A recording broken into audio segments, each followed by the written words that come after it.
Up close and personal with a grasshopper on my windshield. Up close and personal. I haven't seen a grasshopper in years. In years. Look at those legs on it. Wow.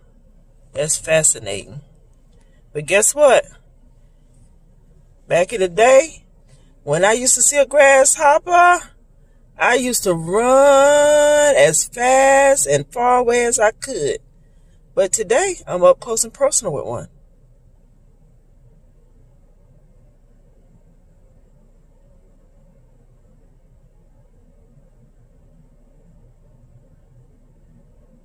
He said, hey.